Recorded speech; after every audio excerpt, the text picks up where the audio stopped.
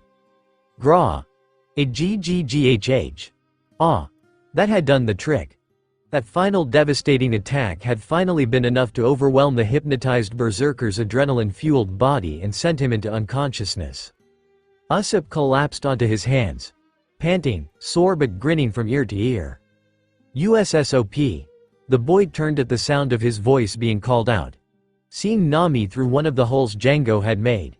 She came over to him and grabbed him by the waist, hauling him up onto her back with a grunt. Oof. Wow, you're kinda light for a guy, she commented. I just go at it with a pirate in a fight to the finish and the first thing you can do is insult me. He moaned. The aches and pains starting to really come through after his own little adrenaline rush started wearing off. Aw, suck it up you baby. Luffy's probably worse off by now and he won't be complaining. Usopp just grumbled and let the girl carry him. Hey Nami. I had to be fighting him for a good few minutes at least. Who'd you only show up at the last minute? What, you'd expect a cute girl like me to fight, she said all too sweetly. That would have been helpful, he said bluntly, his eyes half open and himself half conscious. Humph. You're no fun, she said annoyed, lugging her passenger out of the damaged mansion. Luffy was in heaven, sitting on a pile of gold as tall as a mountain, the crown of the Pirate King perched squarely on his head, and surrounded as far as the eye could see by the most succulent honeys you could imagine. By which I mean hams. Scarf chomp gulp, mmeatt, he bellowed. At long last he could eat as much as he'd always wanted without having to worry about his stomach exploding. All hail Luffy. 1,000 voices echoed from nowhere, all hail the Pirate King. Luffy was choked up, he patted his chest a little to fix that, he was so happy he could cry. All hail Luffy. All hail Luffy, hail Luffy. Hey Luffy. Hey Luffy. The boy's already opened eyes opened up again as his dream self was thrust back into the real world. 7. He closed his eyes again and groaned, trying to go back to reality and out of this painful, painful nightmare. Wake up Luffy, a female voice insisted.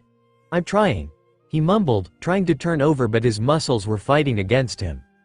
Get up, the girl screeched, causing Luffy's eyes to snap open and force him to realize that this was indeed reality. Reality hurt. Every square inch of his body felt like it was on fire, from the tips of his toes to the ends of his ears. Even his teeth felt like he'd been chewing on a rock. He tried futilely to get up until a feminine hand pushed him back down. Stay still Luffy. The doc says your muscles are barely holding together. The girl, who you all must realize is Nami, said gently again while looking down at her captain. Doc? He asked curiously, trying to keep his focus off how much he hurt and noticing for the first time that he was in a rather comfortable bed. Yeah. After I dropped of Usopp here we managed to find you idiots and drag you back here, she explained while looking over past Luffy to the bed next to him. Luffy slowly turned his head to see what she was looking at and winced. Usopp was bandaged from head to toe in gauze a foot thick. Tubes poked out of the wrappings at various areas and were hooked up to medicine and blood packs. He wasn't even touching the bed since all 4 limbs were being held in traction, leaving him dangling over it as he slept. That young man is something else, came an elderly voice from the room's doorway. A man who looked to be in his early 60s entered, wearing a cliché white coat and stroking his goatee. Next to you I haven't seen anyone this badly injured since someone insulted his mother in front of his father more than a decade ago. He looked over the teenage mummy with a worrying eye. I swear you two are lucky to be alive. Anyone else would be dead after what you did for our island. You know what we did? Luffy asked somewhat sadly. Usopp had been so determined that his village wouldn't even know about the pirate invasion, he didn't want to see that effort wasted. Of course. The doctor said happily. Between you and your swordsman friend stopping that fire and Usopp besting that burglar on Lady Kaya's estate, you'll be heroes of this island for years to come. Fire? There wasn't any fire. It was MPH. The captain looked up at his navigator who had clamped her hand over his mouth. Ha ha ha. The smoke must have really gotten to you. Of course it was a fire. What else could make that much black smoke? She said in a cute but deliberate way, punctuating each word and hiding it behind a ditzy guise. Luffy was all that he appeared was not that stupid and decided to go along with it. Well, you know what they say. Luffy laughed nervously. As a matter of fact, the doctor didn't know what they say, or who it was that said it, but didn't really have the time to waste in what he was sure to be a long and pointless talk, so he turned and left the patients to their own devices. So no one knows what really happened? Asked Luffy, slowly pushing his hands down and himself up. The girl shook her head. Not a clue. The only black cat pirate they found was Django, and there wasn't so much as a sliver of their ship left. The forest suddenly losing so many trees at once, I thought I'd have to explain, but they seem to have came up with their own idea of what happened. Probably their minds refusing to accept something so strange and trying to rationalize it no matter how flimsy that is. Said Luffy, clearly not paying attention. She had to grab her wrist to stop herself from walloping the rising boy. Rising? Oh no you don't, she said firmly, placing her hand on his chest and pushing him down, or at least trying to.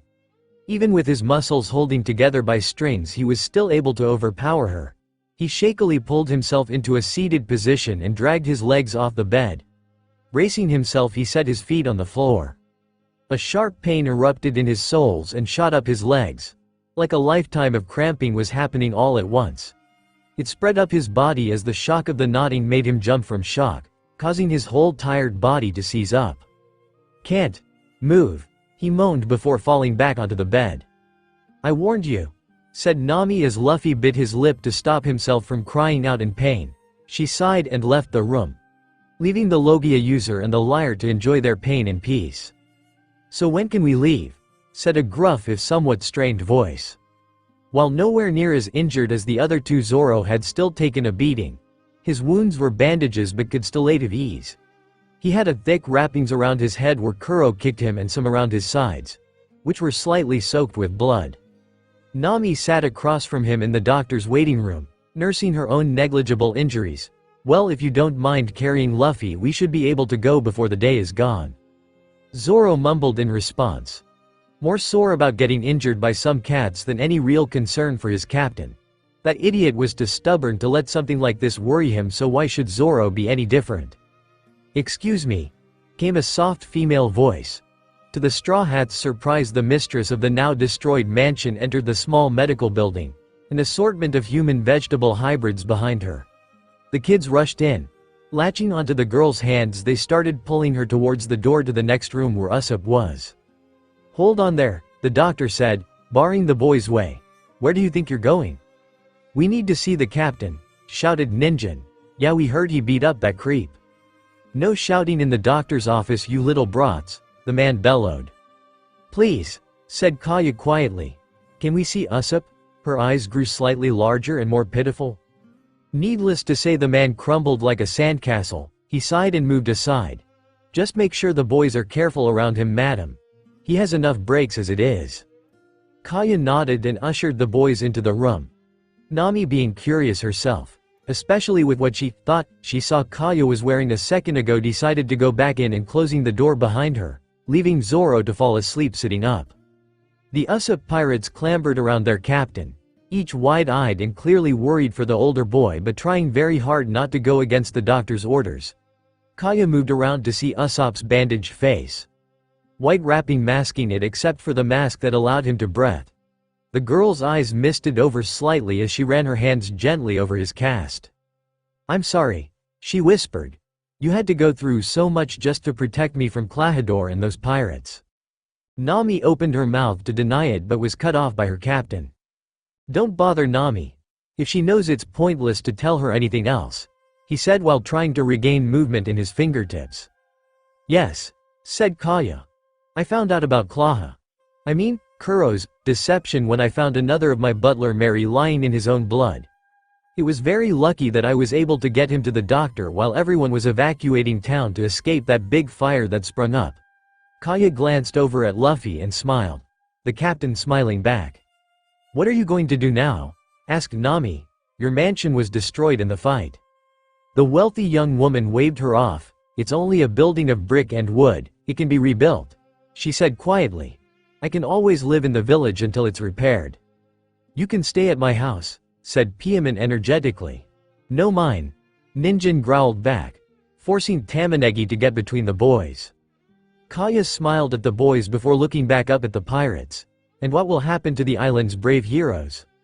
We're leaving at sun up, said Luffy firmly, before crashing back down to the bed.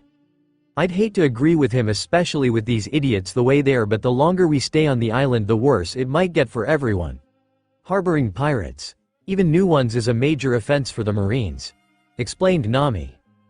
Kaya wanted to argue with her, but found she couldn't. Her eyes drifted back to the long-nosed boy. Her hand gently brushing over his bandaged body and thinking about what he did for her sake.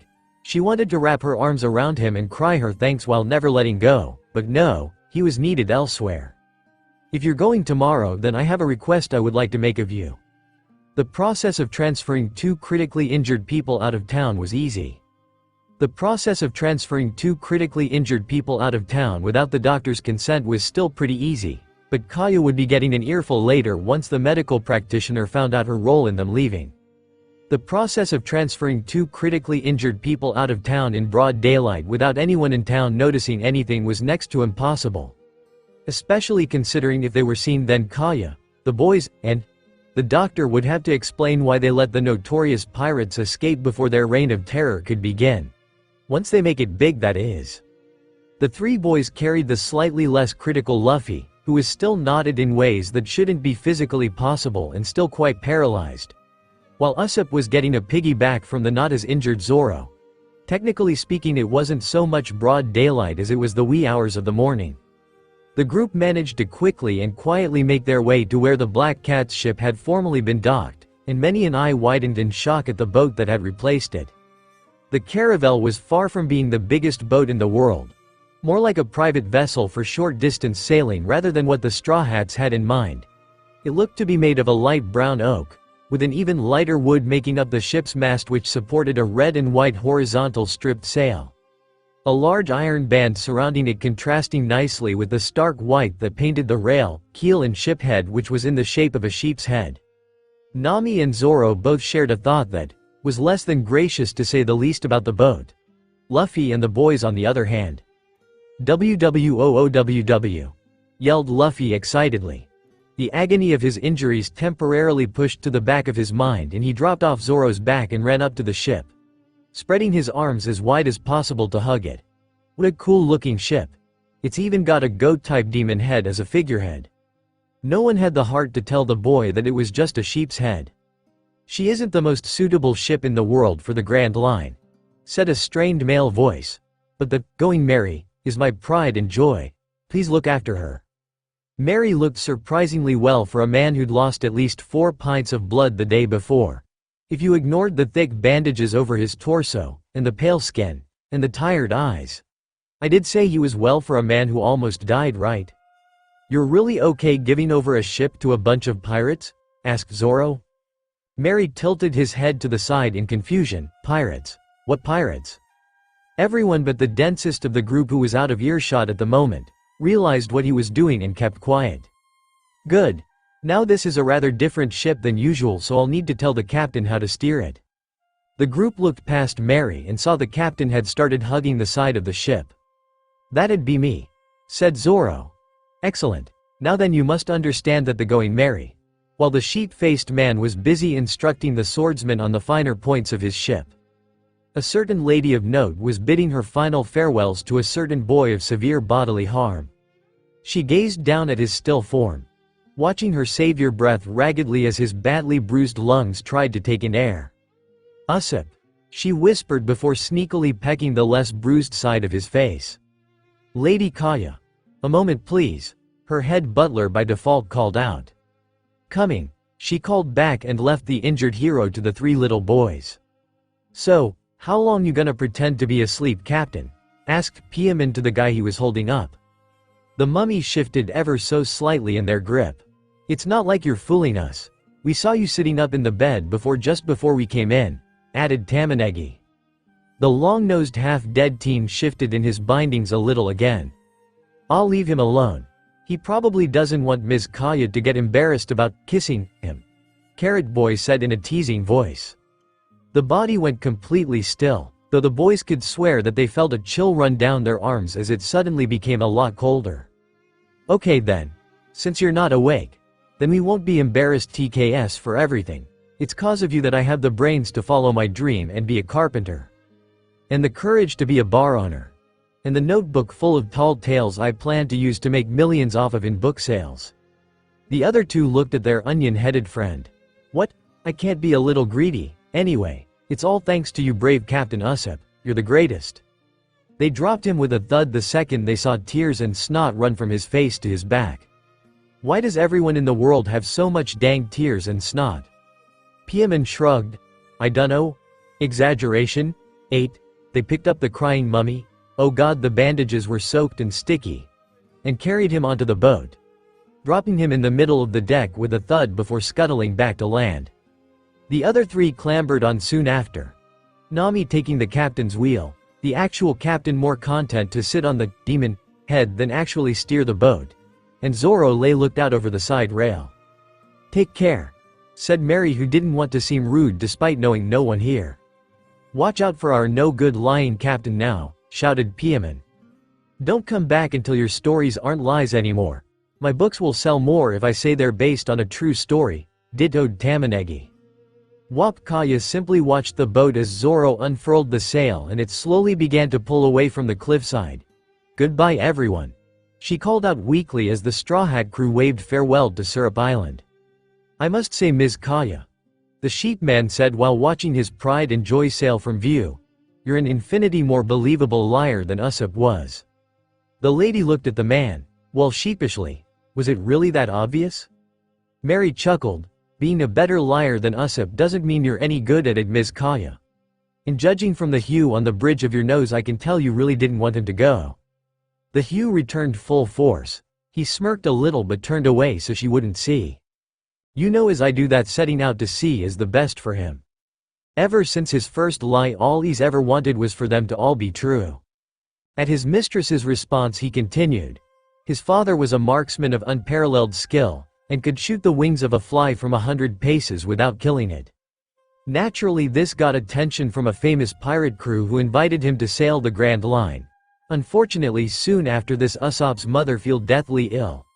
The day before she passed away, Usopp came running through the village like the hounds of hell were after him, screaming, "Pirates are coming," at the top of his lungs, claiming the crew that his father absconded with had returned with Yasopp in tow. Kaya hung on every word. No one is even very certain that it was a lie the first time. Usopp probably just wanted it to be true so that his mother would get better and he wouldn't be left alone, and has told that lie every single day afterwards, hoping that one day his father would come back. The blonde girl wiped away the moisture collecting in her eyes. Miss Kaya, you met him shortly after your parents passed on, sharing his tales with you so you would not suffer like he did. But now the time has come for you to be strong on your own, and pay him back for all he has done. She hummed, staring out after the Going Merry, a big smile across her face. I think I'd like to be a doctor. That's a good goal. Aboard the Going Merry the pirates celebrated their new crew member and ship with a round of drinks, with only 2 not drinking out of a straw. The next day, 3 little boys ran through the village, screaming their heads off that pirates were coming, just as they would do the next day, and the day after that, and the day after that, and the day beyond that.